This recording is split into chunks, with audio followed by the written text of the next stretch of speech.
So without any more ado, handing you over to Colette Bennett of Social Justice Ireland to look at the conclusions and policy considerations, at least a few of them to highlight them out before we go to the questions and answers. Over to you, Colette. Thank you very much, Sean, and thank you both to Charles and Catherine for such interesting presentations. They have left some time for policy recommendations, as Sean said. So what we're going to do is a bit of a whistle-stop tour, but all of the recommendations are in the document itself, which is available on our website anyway. So in terms of, I suppose, concluding remarks in relation to what you've seen on the actual index itself, really the well-being of people, both now and as we've certainly seen kind of in a mid or post-pandemic reality, and for future generations, is and should be the goal of public policy. In order to achieve that, the SDGs provide a blueprint across those 17 headings. And, you know, again, with all of the indicators that underpin all of those goals, they should provide that template to achieve a much better sustainable future. And that's why we think that looking at our performance as a relatively wealthy country in line with our peers in the EU 15 is really important, so that we can really know where we stand. And I think, certainly in looking at the comments that were coming in, you know, it's certainly stark when we look at the environmental side of things. So to very briefly go through some of our policy recommendations at a national and local level, you know, we want to see a move towards no poverty. We want to see more ambition when it comes to our poverty reduction strategies. We were disappointed when we saw what came out with the National Action Plan on Social Inclusion, or the roadmap for social inclusion as it is now. And we really would urge government in terms of just grasping that nettle and making further strides towards actually an eradication of poverty. We'd like to see, you know, the indicators move towards the persistent poverty as opposed to what's currently being used in terms of, you know, the at-risk of poverty and consistent poverty indicators. We strongly, as those of you who follow the work of Social Justice Ireland would know, we strongly advocate in relation to basic income, refundable tax credits, living wage, and a bar of universal basic services. And we make a suite of recommendations as to how you actually might achieve that at a national level. At a local level then, we really need to support the development of social and affordable housing on state lands.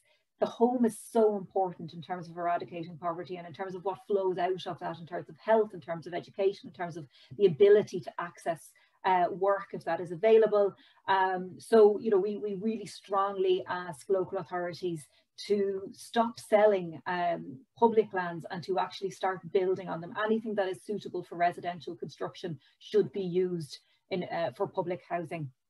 And we would also urge a move towards site value tax to replace the local property tax system, as it's fairer all around.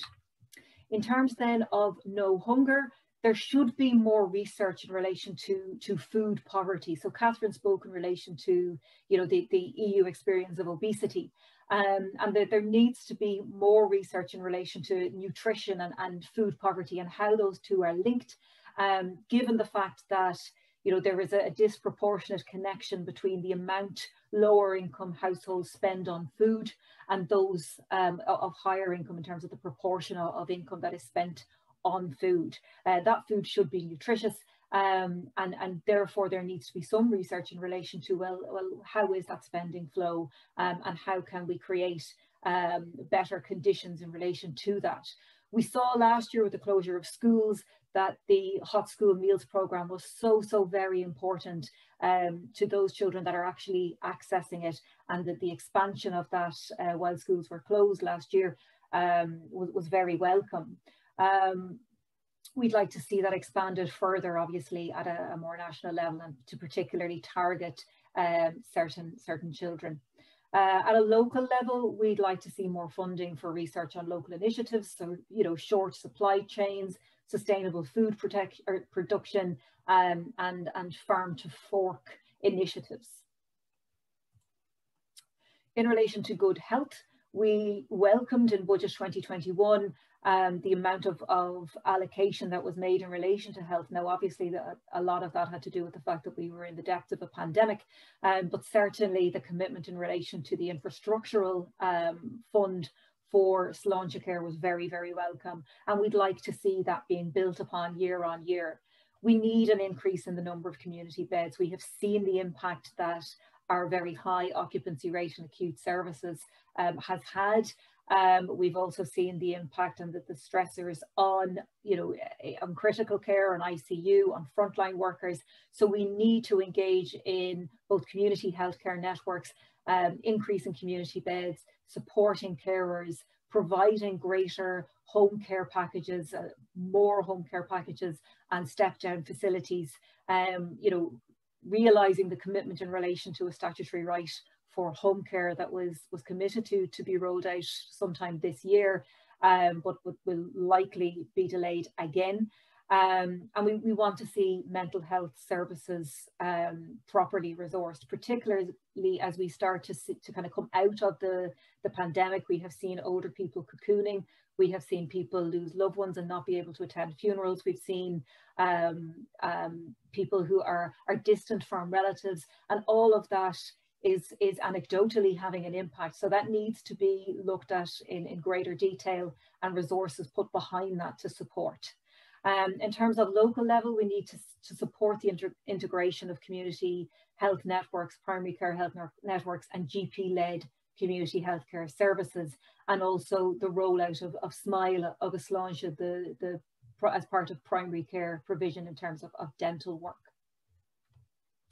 On quality education, while we do quite well in relation to this indicator, there is more to be done if we want to tackle educational disadvantage. We still see, when we see PISA scores, we see that gap. We still know, for example, that shutdowns in schools that are still ongoing are having an impact on those with additional needs, on certain sectors of disadvantaged areas. So we know that there is much work to be done in order to create a more equitable education programme or series of programmes throughout Ireland.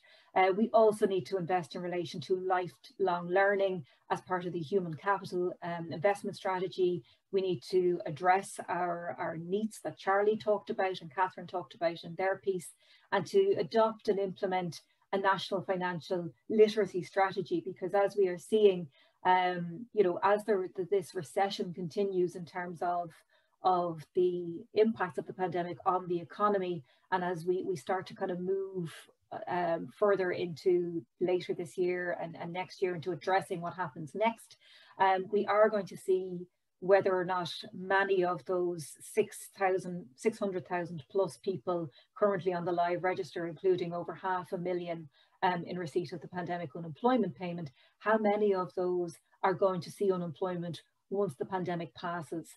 And we need to actually have a financial literacy strategy to support them to deal with debt, to support them to deal with arrears. At a local level, we need to support high quality community childcare, particularly in disadvantaged areas, if people in those areas are to access opportunities available to them. We need to enhance community education programmes and lifelong learning through the library network. And even though libraries are shut, they're still doing incredible work in terms of online networking. And we need to ensure the full implementation of the library's strategy. On gender equality, there is much to be done, and you saw from Catherine's presentation in terms of the EU-wide piece in relation to we're actually going backwards. But at a national level here, we need to introduce legislation to support flexible and remote working. Now, some of that has been accelerated due to the pandemic, but that needs to be nuanced in terms of flexible working won't necessarily suit everybody in the same way. So we need to look at a strategy that supports as many people as possible. We need to make all sanitary products exempt from VAT. Some are still classified as a luxury good. We need to deliver high quality community childcare. individualise and equalise social welfare payments, particularly in relation to pensions, because we know, for example, that women are more likely to be disadvantaged when it comes to pension age, and to introduce a universal state social welfare pension. At a local level, we need to actively promote gender equality in local authority elections and on boards and committees of strategic importance, including making things like maternity leave and things like additional supports in relation to childcare, in relation to additional care post just having a children, postnatal care, you know, across the levels. We need to introduce family-friendly working hours and conditions for councillors and local authority staff as part of all of that. In terms of clean water and sanitation, we need to continue to provide support and advice to farmers to improve water quality under the Agricultural Sustainability Support and Advice Programme, and invest more in Ireland's wastewater system. At a local level, we need to develop the drinking water safety plans following the EPA guidelines across local authority areas. In terms of renewable energy, this is another area where we fall behind, so we need to upgrade the national grid and invest in infrastructure necessary to support this transition, and we need to invest in research and development for the use of renewable energy in our public transport systems. We also, at a local level, need to invest in renewable energy transition in terms of local authority offices and community spaces. So where local authorities and local governments can actually engage, that they should be strongly encouraged through central government incentives to do just that. In terms of good jobs and economic growth, there is much to be done in this, and I know Charlie covered quite a lot in terms of his engagement or his presentation on the economy. In terms of the very immediate things, we need to ring fence the COVID-related costs incurred in 2020 and 2021 and 2022 and into the future if that is necessary, and to finance these with a very long-term, low-interest loan that, you know, we can service. And we currently have access to borrowing at historically low rates. So that is what we need to concentrate on. Once we have the capacity to make the initial repayments, then we shouldn't really be focusing on the debt reduction. We need to be really looking at this on a more sustainable footing. We need to move Ireland's tax take towards the EU average by widening the tax base in a fair and just manner. And it's not only Social Justice Ireland that's saying this. This has been a recommendation from the European Commission for years now. We need to make savings on expenditure, but not through cuts in services or infrastructure. We simply cannot return to austerity post-pandemic.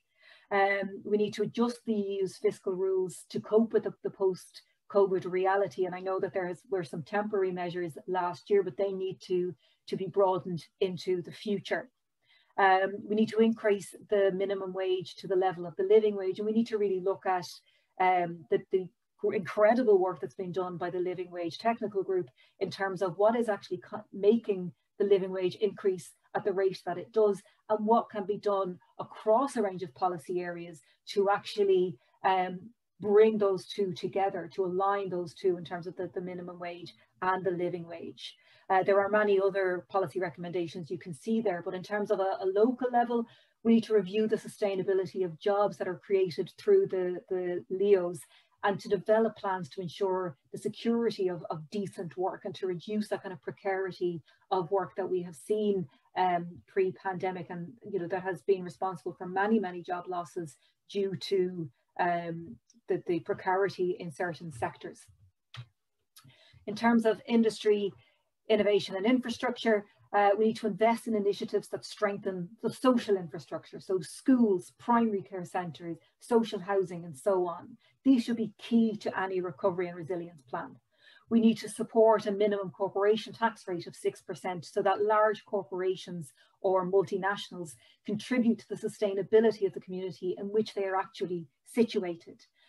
We need to commit to, as I say, increasing the tax take, and that can be done with a relatively small reduction in the per capita tax payments of between 2.5 to 3 billion annually. And we definitely need to review the use of tax expenditures, which we're seeing somewhere in the region of 7 and 8 billion per year foregone. At a local level, we need to expedite the rollout of the National Broadband Plan, and I think now more than ever we all value having some level of good internet access. Without that, we couldn't bring you today's seminar, for example. And we need to improve the primary road networks across the country to support the increased provision of public transport when we can get back to commuting and using public transport again. In terms of reduced inequalities, we need to fully implement the roadmap for social inclusion and review the targets annually to make sure that they are actually fit for purpose. We need to fully implement the recommendations of the UN Commission on the Eradication of Racial Discrimination, and they were wide-ranging, and we have fallen very, very much behind in relation to those recommendations over the last number of years. We need to expedite legislation on hate crime and hate speech. We need to reform the high income individuals restriction to include all tax expenditures and introduce a financial transactions tax. That's the national level. At a local level, we need to utilise the full allocation for traveller specific accommodation. And it was great to see last year that we had actually reached a higher proportion than we ever have before, but much more is needed if we are to make up the difference of years of neglect in this area. And we need to fully implement the National Traveller and Roma Inclusion Strategy. In terms of sustainable cities and communities, again, this is an area we have quite a lot to say about. But in terms of housing, for example, as Charles indicated in his presentation, that this is an area that is critically important here. We need to aim to make 20% of all housing social housing in line with other European countries within the next 10 years. We're currently floating between 8 and 9%. We need to shift investment from family hubs to housing first as a long-term strategy to eliminating homelessness and to provide those necessary wraparound supports, particularly when it comes to families and young children. We need to support community programmes such as sports initiatives and playgrounds and recreational centres and libraries. And we've seen again through the pandemic the need for more outdoor spaces, the need particularly in urban areas for more accessible green spaces and outdoor spaces for people to actually be able to get outside, for somewhere to go within their 5K. At a local level then, we need to invest in deep retrofitting programmes, and again Budget 2021 did some work in this area, but there is much more to be done. We need to ring fence continued funding to encourage sports participation, active lifestyle programmes, and invest in the provision and maintenance of community spaces, of playgrounds and of youth centres. For responsible consumption at a national level, we need to introduce the circular economy package for Ireland across all areas of economic activity, research cradle to cradle development, so that we have more sustainable practice within our productivity, invest in the development of short supply chains, clarify and enforce the vacant site levy legislation, introduce an aviation fuel tax, reintroduce the windfall gains tax at 80%, and explore new initiatives to promote behavioural change through the tax system. At a local level, we need to eliminate all single-use plastics from local authority buildings and public spaces, develop open consultations on ambitious waste management plans beyond this year, and adopt the principles of a circular economy, particularly in relation to construction and demolition waste. For climate action, we've seen we are absolutely living up to our reputation as a climate laggard, so we need to establish just transition and adaptation dialogues to ensure that rural areas are not disproportionately impacted by low carbon policies and are supported to meet the challenges posed by the future of work. We need to develop a comprehensive mitigation and transition programme to transition to a low carbon economy, increase carbon taxes in line with the IPCC recommendations, and again Budget 2021 made serious inroads in that, and we welcomed that at the time. At a local level, we need to develop the climate change adaptation strategies across all local authority areas, with the collaborative input of local authorities and public participation networks. And they also need to be supported by proper sustainable funding streams into the medium and long term. In terms of life below water, we need to fully implement the National Integrated Maritime Plan, regulate harvesting and end overfishing, and implement policies to restore fishing stocks to more sustainable levels. At a local level, we need to put a plan in place to tackle pesticides in drinking water and implement the nature programmes set out in the Climate Action Plan published by the Department. For life on land, At a national level, we need again to increase our afforestation of native trees and reduce the planting of Sitka spruce, which is having an adverse effect in terms of the biodiversity across these planted areas. We need to ensure that sustainable agricultural policy, sustainable land management, and short supply chains for farmers and consumers form the basis of future agricultural policy. At a local level, we need to invest in programs to re-wet the boglands and again, implement those nature programs that I spoke about in the previous slide. In terms of peace and justice, we need to develop a robust national economic and social dialogue or social partnership to include all 5 pillars, ensure that all voices are actually heard and included, include all stakeholders within policy debates. We need to restore funding to the community and voluntary pillar, which has again seen a hit, particularly those who rely heavily on fundraising. They've seen a hit post COVID-19. We need to broaden discussion beyond pay and taxation towards a just society and towards the creation of what that might actually look like and the creation of a new social contract. In terms of local level, we need to develop a sustainable strategy for public participation to include medium and long-term objectives and associated budget commitments, and to move from an annual funding model for PPNs to a 3 to 5 year renewable commitment. And then finally, from me, partnerships for the goal, we need to increase ODA as a percentage of GNI with a move towards the UN target of 0.7%. We need to adopt targets and a reporting system for the Sustainable Development Goals, tag all government policies and policy proposals with the relevant goals, adopt targets and reporting systems for each of the Sustainable Development Goals, implement the sustainable, inclusive and empowered community strategies for the community and voluntary sector, and develop a new national index of progress. And we welcomed the publication of a paper on wellbeing indicators with Budget 2021, but we need to start seeing action on that now. At a local level, we need to develop strategic partnerships with local authorities and local government organisations in Europe and internationally to support the implementation of the goals and ensure coherence between national and local government policies. I feel a little bit like those things from Bosco. So I'm going to take a breath and I'm going to move back to Sean, who's going to chair the Q&A session. Thank you. And thank you, Colette. And thank you to Charles and thank you to Catherine. It's been a very packed 2 hours. We're almost 2 hours at this. It took a little bit longer maybe than we had planned, but I think people will have got a very good overview of the actual study and the report generally and the various detailed results. And also the actual report itself is available on the website. It's clear in the last couple of hours, a lot of people have downloaded it obviously while they're watching.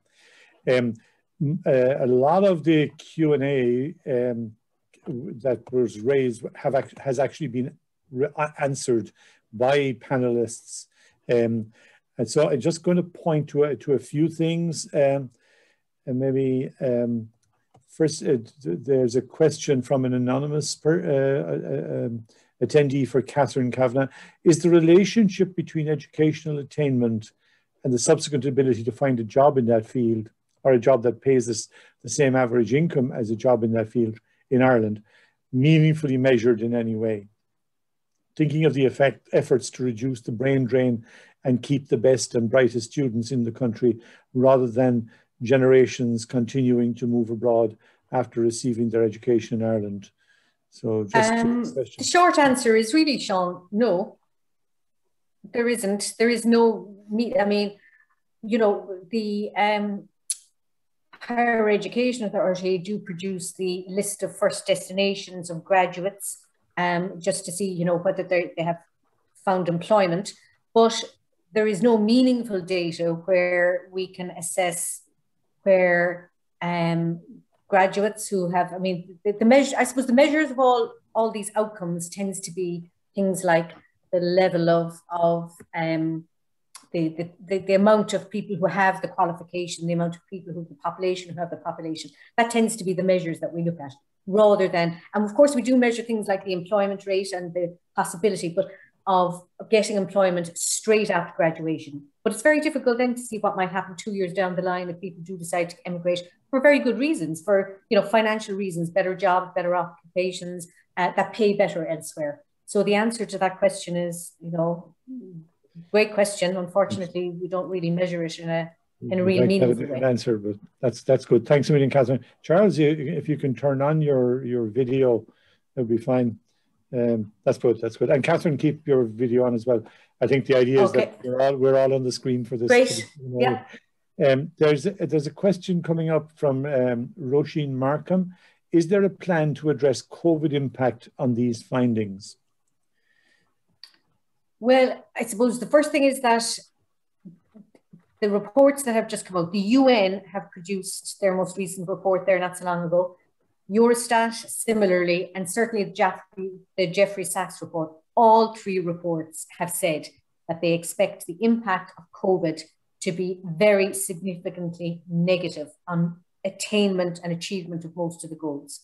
Now, remember that the UN reports and the Sachs report do include all of the less developed countries. So things like, poverty, justice, violence, all of that. They expect some of those to be significantly worsened. How will we see it? I mean, certainly all we can do is monitor the indicators and see whether or not things have progressed. Have they actually gotten worse? But certainly we would expect there to be some implication evident in our reports by next year. But already the UN are saying that they can see some evidence of the consequences, particularly, of course, in the poorer countries. Yeah.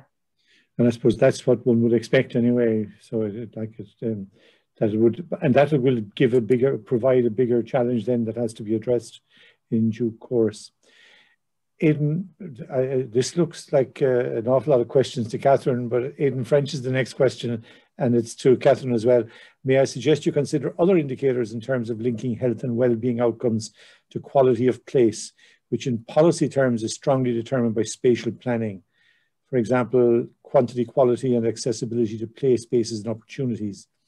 He says, I see Colette Bennett has bullet points on this and on green spaces. However, despite much political lip service to urban green space, there's a key governance issue for such a vital service, and so on. You can see the whole thing there. So, well, actually, it's a very good point, and it does. I mean, it doesn't crop up as much under SDG 3 for health and well-being, but it is there as a theme under SDG 11, which maybe I didn't spend as much attention on, because SDG 11 includes things like, healthy communities and the desire to have more green spaces, more open spaces available for the public. That is in there. The problem is getting a measure of it across countries that we can utilize as an indicator in our index. But certainly, I mean, if we could track it for all countries, we'd be putting it in there, absolutely. Good. And just to say to Aidan, we notice, I note your offer of advice on issues around this, and we'd be back to you on that without a doubt. There's another question here, a more general question from Jerry McEvely from the Coalition 2030, which has a very special interest in the SDGs, obviously. So many thanks for the work and so on. Two questions. It's clear that SDGs are not at the top of the policy agenda in Ireland, unfortunately. Which countries can Ireland look to who are actively promoting and integrating the SDGs indicators and other well-being indicators maybe into public policy making? And can you point to any positive governance and oversight mechanisms or processes which other governments have put in place in order to assess and then ensure systematic progress on SDG targets and indicators? So anybody want to?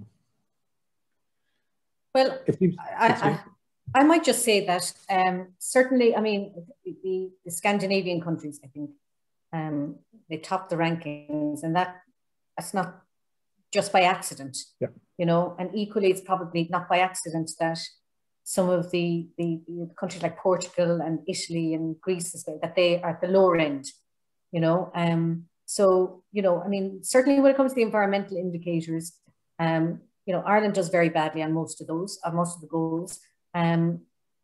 Luxembourg probably is badly in some cases, but like there's a real sense of trying, I suppose, within the Scandinavian countries at least, and in Denmark, and to try and make sure that they do happen, that they're not going to be falling behind, particularly on the environmental goals. But in terms of kind of the joined up thinking, absolutely. I mean, it needs to be a priority. It needs to be kind of embedded across all of them. That's what I think what Colette was trying to say. All these goals need to be embedded across all of the elements of government processes in order to try and make sure that they will be actually taken seriously. But, and the final point I would make is certainly at EU level, the EU and all of, I suppose, certainly they will tell us that, the SDGs and the idea of sustainability and development are embedded in all of their policies and that they are a priority. And that's different from different countries actually doing it, I suppose, on an individual basis. So I don't know if that answers the question. Charlie? Yeah. Last year, we started our presentation with a discussion of New Zealand, and that they've restructured the whole budgeting process to reflect stating what are the goals. And then that just changes how you think about everything, because your priorities now have to be reflected in the money that you're spending and the taxes you're collecting. So I think that would be a good example to follow. I think that's good, actually. I think it's very significant that it's like countries like Sweden and Denmark, the Netherlands, they're at the top of this table, if you like, when all the various dimensions are put together. And it's also significant, it seems to me, that Greece, Spain, Italy, Portugal, and Ireland, which were the 5 countries, they're the 5 at the bottom, but they were the 5 countries that were worst hit by far by the financial crisis over 10 years ago, yeah. And there were 3 bailouts within the 5 or whatever it was, And Sean, actually, somebody mentioned that in one of the comments that I responded to, and they said, "Well, was there an impact?" Clearly, there probably was. I suppose our analysis of the SDGs didn't really kick off until 2015, but no doubt, the fact that those 5 countries were, heavily hit by the financial crisis must have impacted on where they're performing now with the SDGs. Well, certainly you can look at Ireland and you'll see it in a variety of different ways, that things that have not actually sort of been taken up in the last 10 years. Like, for example, we have seen the emergence of a very serious housing crisis in Ireland in the last 10 years. Homelessness has emerged hugely in the last 10 years. Interestingly enough, while poverty has fallen a bit, we're still in a situation where there's 1 in 8 living in poverty, and there's a couple of 100,000 children in that space. So we could do a lot of discussion around those kinds of things, and certainly in things like, in some of the goals would be affected by the rural side of things. The failure to sort of deal with the broadband issue, particularly broadband in rural Ireland, has kind of very serious implications, it seems to me, and is one of the issues one of the sort of failures that is contributing to where we are in this index, on particularly in the overall one, and of course on the environment one as well. Certainly we didn't as a country give any real any real priority to the environment, not on the scale that was required in recent years. So I think we're coming to the end. The questions have all been cleared out of the Q&A. Just to acknowledge that there was a tremendous amount of comment in the chat, and an awful lot of it is extremely positive, and it comes from all over the place, including the chair of the Oireachtas committee, the Oireachtas all-party group on SDGs. And I think we certainly would be glad to offer a briefing to them to present the report and so on. But there are also many, many other things, and they're all very complimentary. I didn't see anybody giving out about us or whatever. So I certainly, good to hear. Exactly.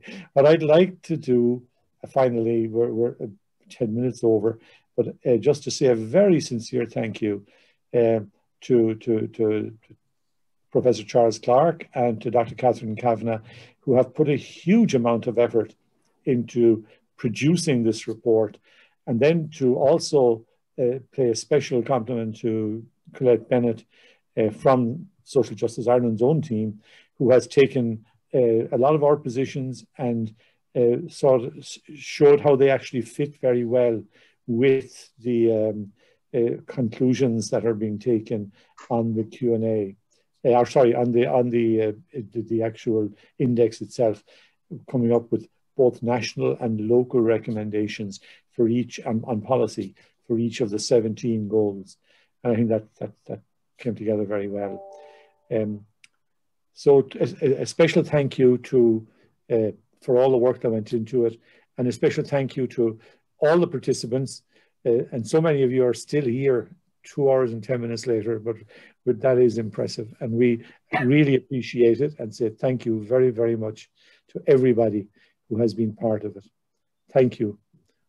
No doubt we'll see you again soon. Thank you. Thanks. Bye.